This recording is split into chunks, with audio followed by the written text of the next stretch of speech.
किसान भाइयों नमस्कार। किसान कल्याण मंच पर आपका एक बार फिर से स्वागत है। जैसा कि आप सभी जानते हैं, किसान कल्याण मंच आपको उपयोगी और नवीनतम जानकारी उपलब्ध कराने के लिए समर्पित है। इसी कड़ी में आज हम आपके सामने एक उपयोगी जानकारी लेकर आए हैं जिसका नाम है डिजिटल क्रॉप सर्वे यानी कि ई खसरा पड़ताल। आइए जानते हैं ई खसरा पड़ताल क्या होता है। अभी तक फसलों का सर्वेक्षण कि कौन से खसरे में कौन सी फसल की बुवाई हुई है, यह काम लेखपाल के द्वारा मैन्युअली तरीके से किया जाता था, जिसे क्रॉप सर्वे कहा जाता। अब यही काम कि कौन से खसरे में कौन सी फसल कितने क्षेत्र में लगाई गई है, यह सर्वेक्षण का काम डिजिटली माध्यम से किया जाना ही डिजिटल क्रॉप सर्वे है। केंद्र की एग्री स्टैक योजना के तहत उत्तर प्रदेश के सभी 75 जनपद में यह योजना खरीफ 2023 से ही शुरू हो गई है, जिसमें खरीफ 2023 में 21 जनपद में यह पूर्ण रूप से तथा 54 जनपद में यह 10-10 गांवों के लिए शुरू की गई थी, जबकि वर्तमान समय में रबी 2023-24 से उत्तर प्रदेश के 100% जनपदों में यह शुरू की गई है। रबी सीजन का अब यह काम 1 जनवरी 2024 से शुरू होकर 15 फरवरी 2024 तक पूर्ण किया जाना है, जिसके तहत उत्तर प्रदेश के लगभग 7,87,00,000 खसरों को जियोग्राफिक इंफॉर्मेशन सिस्टम तथा ग्लोबल पोजीशनिंग सिस्टम के जरिए खेतों में कौन सी फसल खड़ी है का अंकन डिजिटली किया जाएगा। इसी कार्यक्रम का औपचारिक शुभारंभ 4 जनवरी 2024 को उत्तर प्रदेश के माननीय कृषि मंत्री श्री सूर्य प्रताप शाही जी द्वारा किया गया।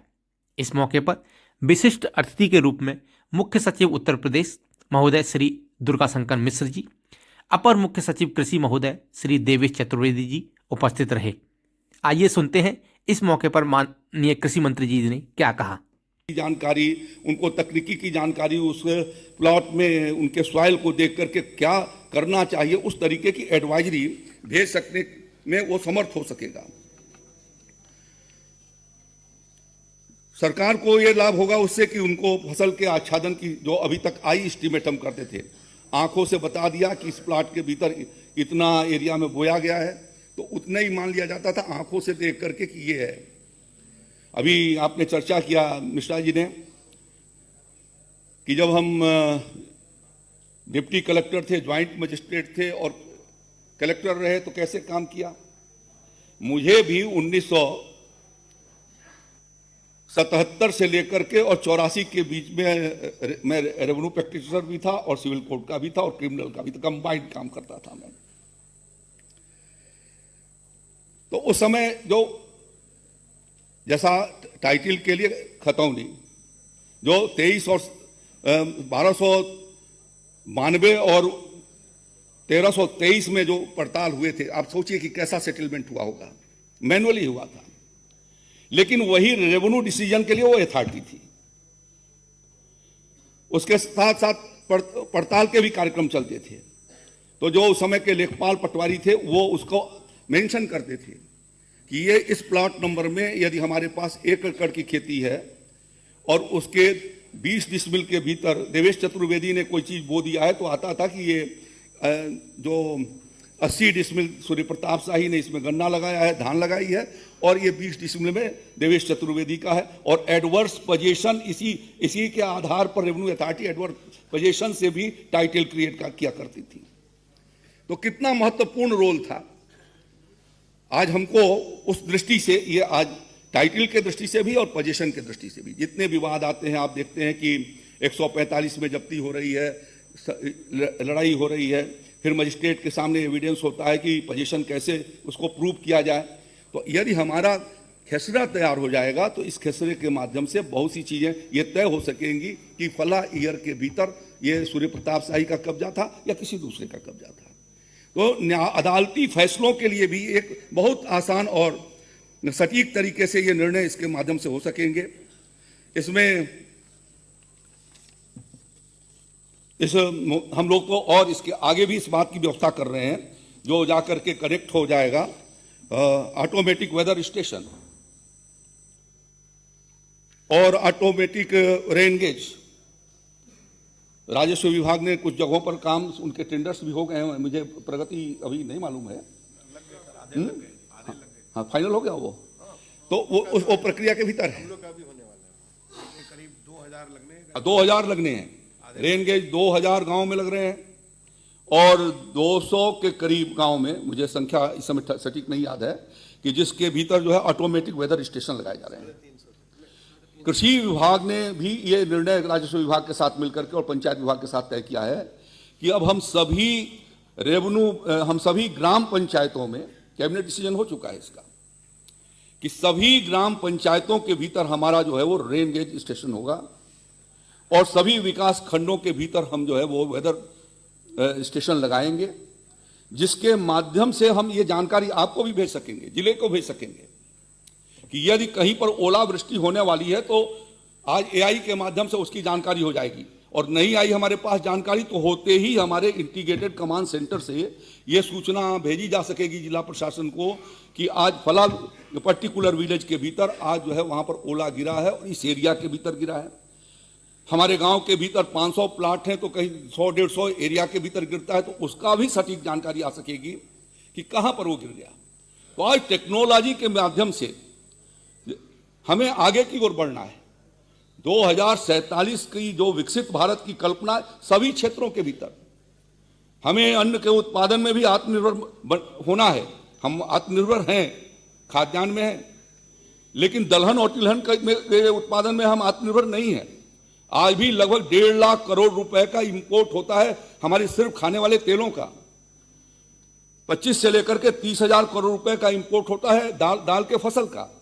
तो ये पूरी एक चक्र बना करके हम उनको जानकारी दे सकेंगे कि आपको किस एरिया के भीतर कैसी फसल लगानी चाहिए, मौसम कैसा है, बारिश कल होने वाली है और किसान आज चाहता है कि हम पंपिंग सेट लगा करके या अपने ट्यूबवेल को चला करके सिंचाई कर सकें, तो हम उनको सूचना उस गांव के भीतर भेज सकेंगे कि आपको सिंचाई करने की जरूरत नहीं है, कल बारिश इतनी मात्रा में होने वाली है, आपको अभी अपना पैसा उस पर खर्च करने की जरूरत नहीं। कितनी बड़ी बचत हो जाएगी। तो इस तरीके का सिस्टम हम खड़ा करने जा रहे हैं। ये सारा इंटीग्रेटेड सिस्टम हो जाएगा। आज शुरुआती दौर में किसी काम को करने में, मैं जब आया था, मैं अभी बैठे बैठे हम चीफ साहब से बात हो रही थी हमारी, तो इन्होंने बताया कि मैं यहाँ पर मेरी पहली तैनाती प्रमुख सचिव के रूप में कृषि विभाग में हुई थी, तो इसलिए मैं तो आपको स्वागत करता हूँ मैं यहाँ पर। और पिछले 7 साल में ये पहला मौका है जब मुख्य सचिव यहां पर पधारे हैं हमारे कृषि भवन के भीतर।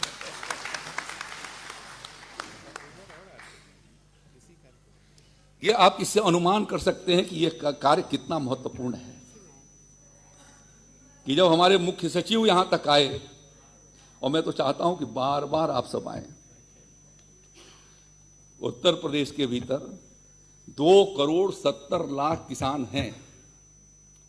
2,70,00,000 किसानों को आपके सहयोग से लगभग 2,63,00,000 लोग, किसान भाइयों तक हम लोग प्रधानमंत्री किसान सम्मान निधि का पैसा पहुंचा पाए, उसमें भी आपका बड़ा योगदान है। आपसे रिकॉर्ड, आपसे वेरिफिकेशन, अब ये जो रोज निरंतर आपको जो कठिनाई झेलना पड़ता था, आपके पास भीड़ लगी रहती थी, वर्कलोड आपके पास तक थोड़ा उससे आसानी हो जाएगी कि आप अपने जीवन के भीतर भी अच्छे से आप आगे की ओर चल सकें। अभी आज बताया मुझे मुख्य सचिव साहब ने 1-2 घंटे पहले कि हमारे कृषि सचिव उत्तर प्रदेश आ रहे हैं भारत सरकार के।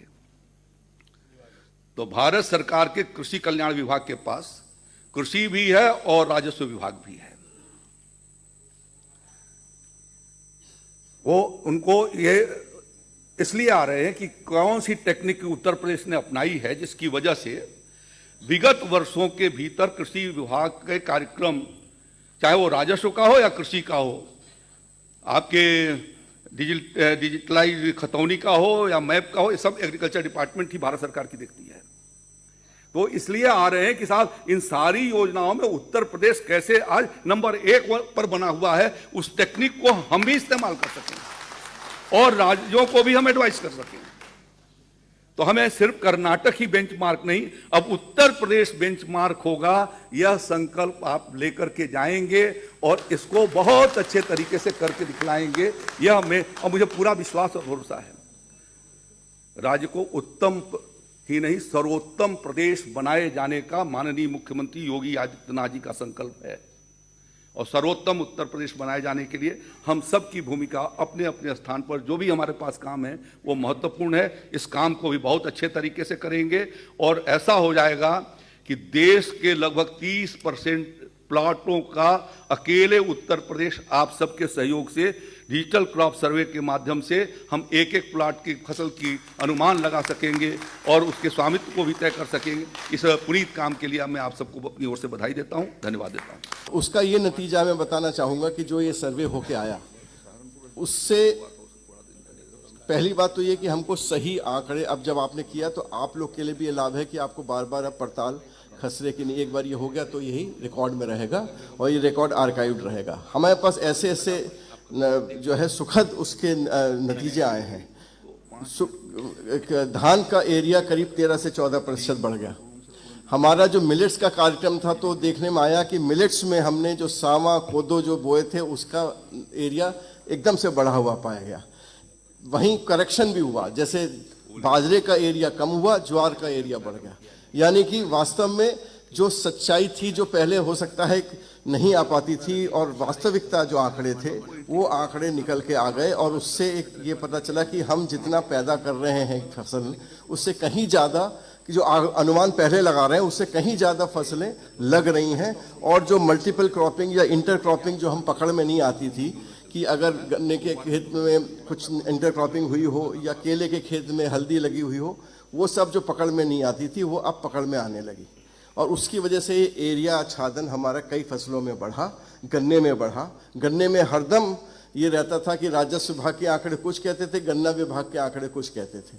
अब जो निकल के आया वो गन्ना और राजस्व विभाग के आंकड़े में लगभग एक समानता हो गई। इसके बाद अब इस साल जब जियो रेफरेंसिंग 100% के करीब हो गई है, 90 तो 6.5 करोड़ खातों का हम लोग करेंगे, जिसके लिए ये आज कार्यक्रम हम लोगों ने 1 तारीख से शुरू किया है। लेकिन आज हम इसको फॉर्मल इनॉग्रेट कर रहे हैं ट्रेनिंग करा के।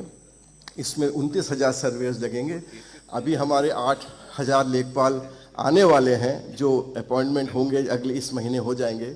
उससे हमारी संख्या इतनी हो जाएगी कि हमें बहुत कम कृषि विभाग या अन्य विभागों की आवश्यकता पड़ेगी। इसमें सर्वेयर्स में थोड़ी बहुत पड़ेगी, लेकिन अभी इस बार रबी में थोड़ा ज़्यादा पड़ेगी क्योंकि अभी वो आए हैं, ट्रेनिंग होगी, समझ में आएगा। लेकिन मैंने निवेदन किया है हमारे कमिश्नर साहब से कि जब वो आ जाएं, जुड़ जाएं, तो उनको कम से कम 15 दिन 20 दिन इस पड़ताल के साथ अपने पुराने लोगों के साथ जोड़ दें। जो हमारे एग्जिस्टिंग जो पटवारी और लेखपाल हैं उनके साथ ट्रेनिंग में उनको साथ साथ जाने दें, जिससे उनकी लैंड रिकॉर्ड्स की भी ट्रेनिंग होगी और ये पड़ताल की भी ट्रेनिंग साथ साथ में हो जाएगी फरवरी में। तो अगली बार जब वो करेंगे तो वो पहले ही से उनको समझ में आ जाएगा कि कैसे क्या करना है। तो मैंने आपसे निवेदन किया है, होपफुली चेयरमैन राजस्व परिषद और कमिश्नर इस बात को ध्यान में रख के कार्य करेंगे। अब असली बात आती है कि ये क्यों हुआ, और ये होने का सबसे बड़ा है कि इसके अब हमको उपयोग कैसे होगा। तो एक तो उपयोग हो गया कि हमें कृषि उत्पादकता उत्पादन के आंकड़े अच्छे हो जाएंगे। दूसरा उपयोग ये होगा कि सही आकलन है तो आपके पड़ताल भी एक्यूरेट हो जाएगी, आपको एक जाके कर लेंगे। तीसरा जो सबसे बड़ी बात है कि अब बहुत चीज़ों में जो बार बार सत्यापन के लिए आपके पास लोगों को आना पड़ता था और आपका समय भी उसमें निकलता था, वो अब समाप्त हो जाएगा। क्योंकि अगर हमें किसी को मान लीजिए क्रय केंद्र पे गेहूँ खरीदने जाना है या धान खरीदने जाना है, तो अगर उसने खसरा नंबर वो डाला और उसके पास यही रिकॉर्ड आ जाएगा जो आपने सर्वे किया है फोटो के साथ कि उसने गेहूँ लगाया या धान लगाया। जब उसके बाद उनके पास रिकॉर्ड आ जाएगा तो उनको सत्यापन के लिए फिर से कहने की कि भाई आप तहसील में जाओ, यहाँ से जाओ। तो तहसीलों में जो लोग आते हैं विभिन्न प्रकार के कार्य के लिए बार बार आना पड़ता है, वो कम हो जाएगा। तो आपके लिए भी सहूलियत होगी कि आप लोग का भी जो रूटीन जो काम है जिसको आपको करना है वो आप ढंग से कर सकेंगे। और तहसील में भी जो प्रेशर रहता है ये रूटीन के कामों के लिए सत्यापन के कागज़ लेने के लिए वो ख़त्म हो जाएगा, क्योंकि रिकॉर्ड ऑनलाइन रहेगा। बैंक वाले के पास ऑनलाइन रिकॉर्ड रहेगा कि किसने कौन सी खेती की है, उसका क्या रिकॉर्ड है। उससे ये फ़ायदा होगा कि उनको अगर कोई सी केसीसी देना है तो केसीसी देने के लिए हम जो है उसको अब देख लेंगे कि इसमें इनकी ये फसल हुई है पिछले सालों में, तो क्या उसको केसीसी किस फसल की देनी है, तो वो देख के वेरीफाई कर सकेंगे। तो उसके लिए उनको बार बार रिकॉर्ड लेने की ज़रूरत नहीं, किसान को बाहिस उनको बुलाने की ज़रूरत नहीं। तीसरा जो यूज़ केस किया है आप जानते हैं, आप कई ज़िलों में हैं, कैसे फसल बीमे का लोग गलत फ़ायदा उठा रहे हैं। एक ही खेत को कई बार बीमा करा दे रहे हैं। या बीमा कराते हैं एक फसल का, एक्चुअल जो होती है वो फसल कुछ और लगी होती है।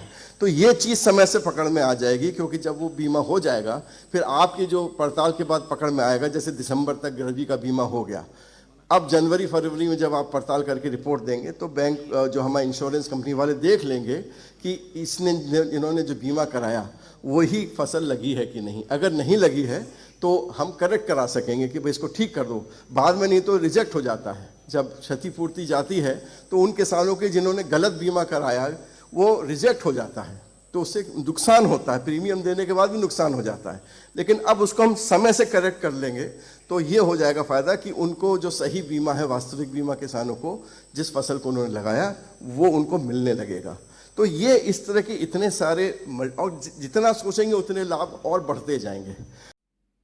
अंत में किसान भाइयों, आपसे अनुरोध है कि आपने अभी तक यह चैनल सब्सक्राइब नहीं किया है तो चैनल को सब्सक्राइब अवश्य कर लें, लाइक शेयर करना बिल्कुल न भूलें, कमेंट बॉक्स में जाकर के यह अवश्य बताएं कि आपको इस चैनल पर प्रसारित होने वाली जानकारी कैसी लग रही है।